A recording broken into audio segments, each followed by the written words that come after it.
Assalamualaikum warahmatullahi wabarakatuh.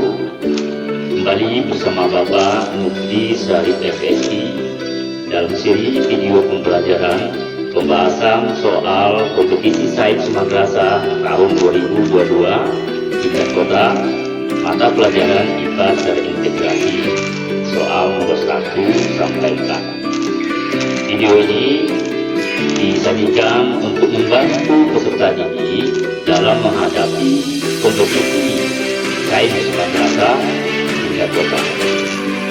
Baiklah, silakan disimak dan dipahami video pembahasan.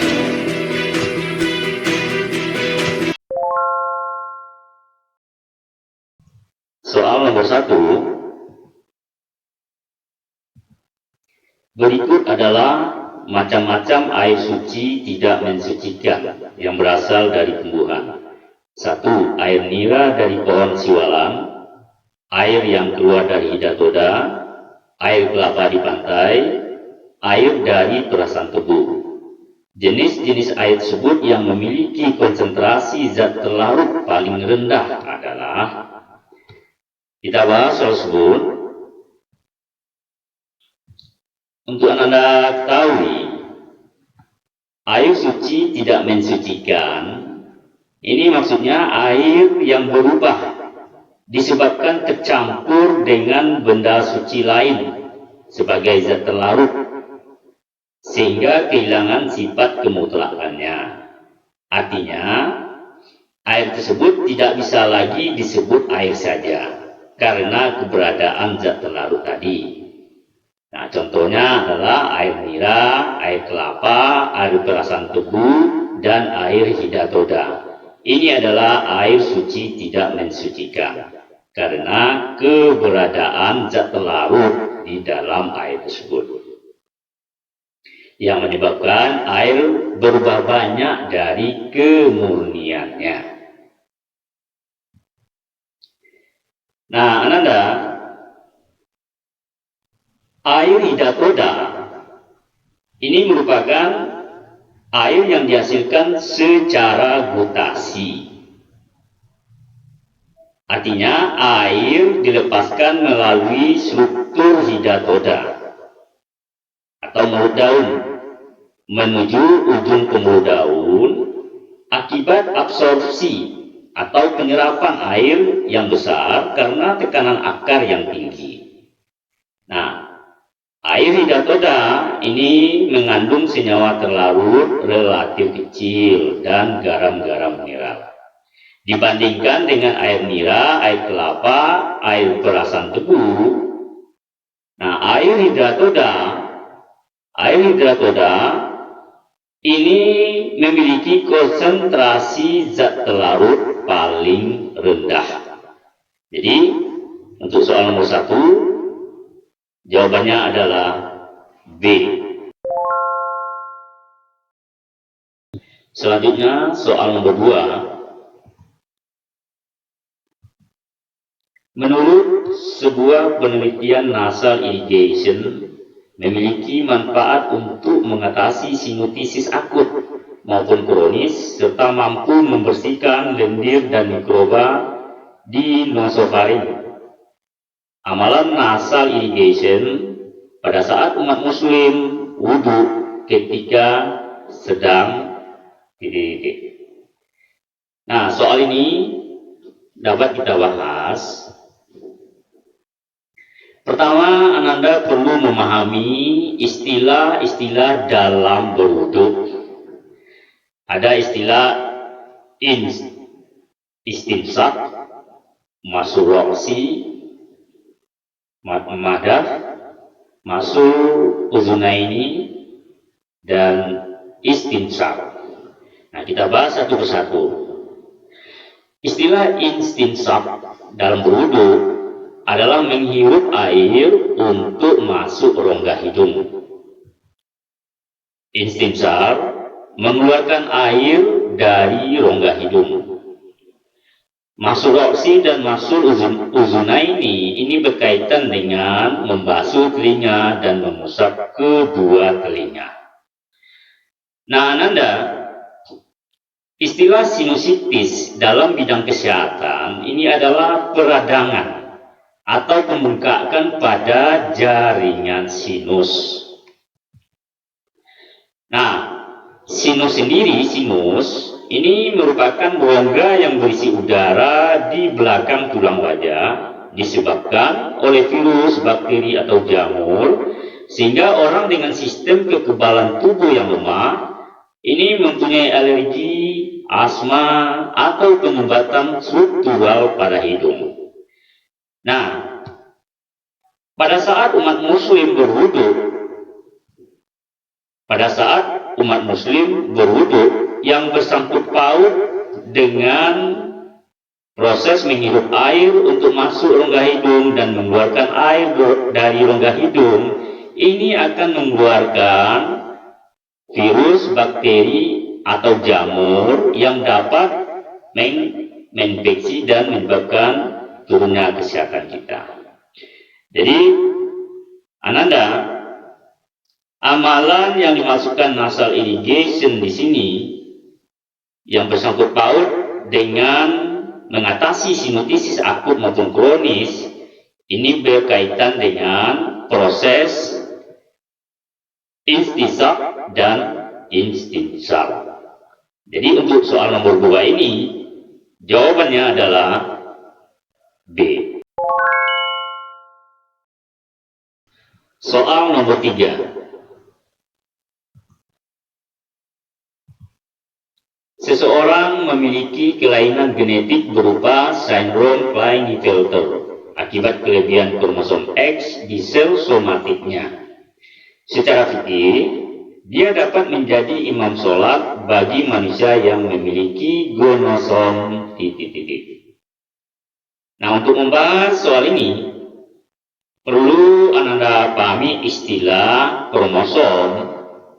Ini yang sering disebut dengan gen, yang di dalamnya terdapat DNA yang merupakan pewaris ciri sifat makhluk hidup dari induk kepada anak. Kromosom.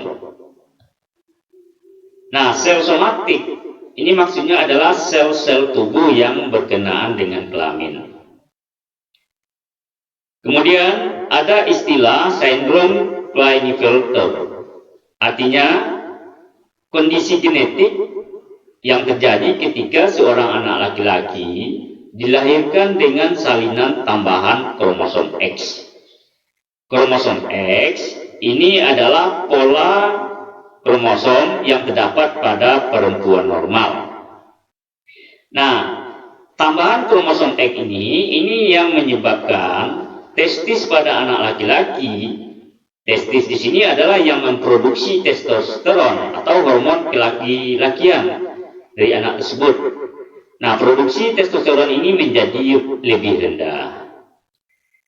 Jadi sekali lagi, perempuan normal itu memiliki pola kromosom 46XX dan laki-laki normal memiliki pola kromosom 46XY. Nah, anak yang dilahirkan dengan sindrom Klinefelter ini mengalami kelebihan kromosom X. Ada pola kromosom pada dirinya, pola kromosom pada perempuan normal. Nah, dalam sindrom ini, kromosom X tambahan ini mengganggu perkembangan seksual janin sejak dalam kandungan hingga pubertas. Nah, secara genetik, anak laki-laki yang dilahirkan yang mengalami sindrom Klinefelter, secara genetik ia memiliki kromosom X, kromosom pada wanita normal, ataupun kromosom yang terdapat pada super female, yaitu wanita yang mengalami semacam sindrom kelebihan pola kromosom X pada wanita tersebut. Jadi, penderita sindrom Klinefelter secara genetisnya dia memiliki kromosom pada perempuan normal. Nah, Menurut Syekh Abdurrahman Al-Juzairi, tidak sah hukum sholat fardu berjamaah bila dipimpin oleh seorang wanita atau unsa berkelamin ganda. Jadi dia laki-laki tapi juga memiliki kromosom DNA pada wanita normal, yaitu pola X tadi itu. Nah, ketika penderita Klinefelter menjadi imam, sementara makmumnya adalah laki-laki, ini menurut Syekh Abdurrahman Al-Juzairi ini tidak sah hukum sholat fardunya. Namun, sah bagi seorang wanita bila dipimpin oleh wanita lainnya. Artinya, penderita atau laki-laki penderita sindrom Klinefelter secara fikih dia dapat menjadi imam sholat bagi manusia yang memiliki gonosom. Gonosom ini adalah sel kelamin. Sah menjadi imam sholat bagi manusia yang memiliki gonosom XX dan XXX. XX adalah wanita normal, ini pola kromosom pada wanita normal, dan XXX adalah wanita yang menderita sindrom super female. Jadi, untuk soal nomor 3, jawabannya adalah C. Selanjutnya soal nomor 4. Pada surat Al-An'am ayat 99, Allah berfirman yang artinya, kami keluarkan dari tumbuh-tumbuhan itu tanaman yang menghijau. Berdasarkan penjelasan ayat di atas, organel sel yang mempengaruhi warna pada tumbuhan memiliki ciri-ciri. Nah, soal ini dapat kita bahas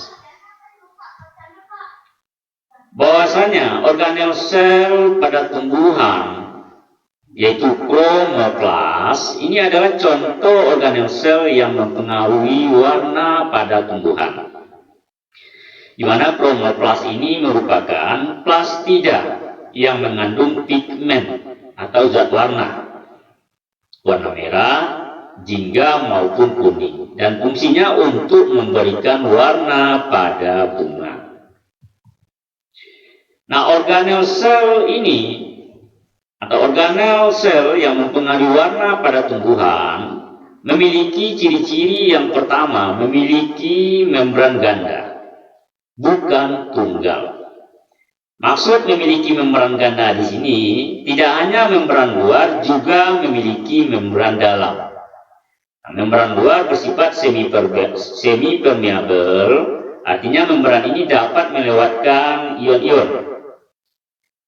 Dan membran dalam ini sebagai pembungkus stroma, tempat terjadi reaksi gelap fotosintesis yang menghasilkan pati.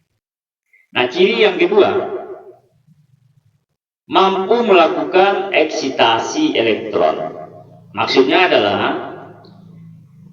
perpindahan elektron dalam suatu atom, molekul, ataupun ion dari tingkat energi rendah ke tingkat energi yang lebih tinggi dengan disertai penyerapan energi.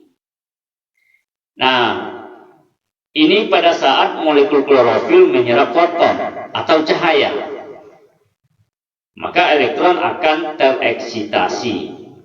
Eksitasi elektron ini dapat kita temui pada saat klorofil tumbuhan menyerap cahaya. Ini akan ada aktivitas eksitasi elektron yang merupakan salah satu ciri organel sel yang mempengaruhi warna pada tumbuhan. Ciri yang ketiga, memiliki DNA sirkuler, maksudnya melingkar, bukan linear atau berupa rantai lurus. Jadi berdasarkan pemaparan ini kita bisa menyimpulkan untuk soal nomor 4 jawabannya adalah D. Membran ganda DNA sirkuler dan mampu melakukan eksitasi elektron. Ini merupakan ciri-ciri organel sel yang mempengaruhi warna pada tumbuhan. Demikianlah Anda pembahasan soal KSM tahun 2022 tingkat kabupaten kota soal nomor 1 dan 4. Semoga bermanfaat.